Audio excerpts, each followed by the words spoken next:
Nous regardons aujourd'hui et le dimanche prochain ce qu'on appelle la prière sacerdotale de Jésus.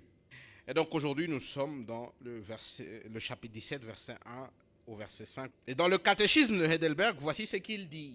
Il dit, le but ultime de l'homme, c'est de glorifier Dieu et de trouver en lui son bonheur.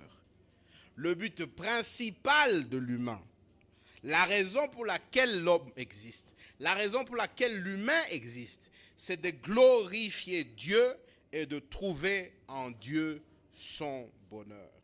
Si Nicolas existe, il n'existe pas pour faire l'argent, il n'existe pas pour se marier et avoir des enfants, il n'existe pas pour posséder des maisons et avoir de l'influence. Et tout ça, ce n'est pas mal en soi.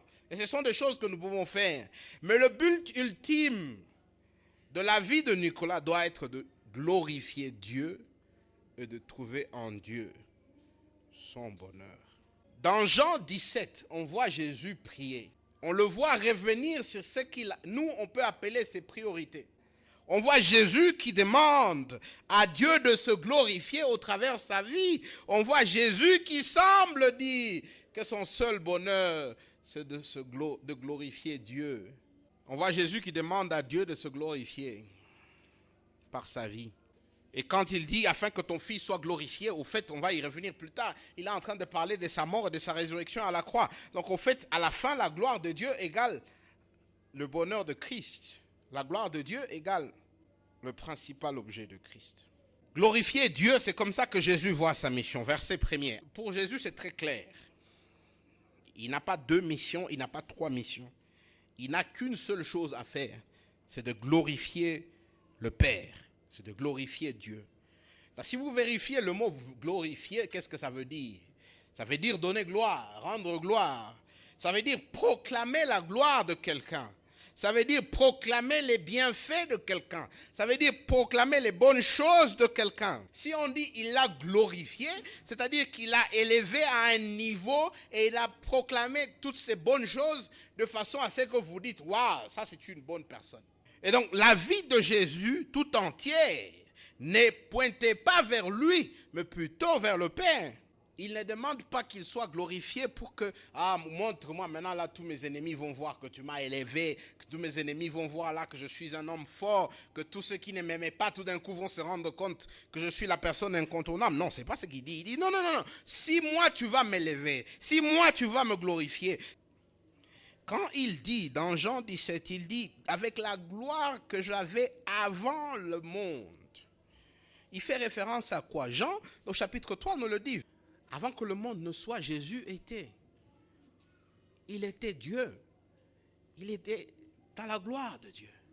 C'est ça ce qu'il y avait avant. Et puis à un moment, il y a eu Genèse 1, 2. Puis il y a eu Genèse 3 où les hommes se sont rebellés. Et puis il y a eu Dieu qui a envoyé son Fils. Faire quoi? Racheter, ramener les gens à lui. On va parler de ça dans quelques secondes. Et le Fils dit, je viens d'accomplir ma mission. Maintenant, ramène-moi là où c'était. Et c'est seulement parce que Jésus a vécu pour la gloire du Père que Philippiens 2, verset 9, 11 nous dit que Dieu l'a souverainement élevé. La gloire de Dieu était la mission principale de Jésus. Comment est-ce que Jésus glorifie le Père? Jésus glorifie le Père en octroyant la vie éternelle. Et la vie éternelle, comment on a la vie éternelle? C'est en connaissant le Père au travers le Fils. S'il apporte la vie éternelle, c'est ça la mission que Dieu lui a donnée. C'est parce qu'il y a un monde qui meurt, parce qu'il y a un monde qui vit dans le péché, parce qu'il y a un monde qui a rejeté Dieu. Mais maintenant les chrétiens viennent avec ce qu'ils appellent la bonne nouvelle. Ils viennent avec ce qu'ils appellent la barinjema. Ils viennent avec ce qu'ils appellent l'évangélion. Ils viennent dire que le Fils de Dieu est venu pour nous donner la vie et une vie éternelle. Certains d'entre vous, vous êtes peut-être des architectes, vous êtes peut-être des juristes, vous êtes peut-être des médecins. Vous faites ça pourquoi? Les choses que vous faites dans votre vie, vous les faites pourquoi? Même les choses de Dieu, vous les faites pourquoi? Vous allez à l'apostolat, vous venez à la prière, vous allez à la cellule, vous les faites pourquoi? Pour la gloire de Dieu ou pour votre propre gloire? Je pense que si réellement nous sommes les enfants de Dieu, si réellement nous sommes des chrétiens, alors la gloire de Dieu doit être la seule chose qui nous préoccupe. Ton amour infini jamais n'abandonne, jamais ne faiblit pour moi.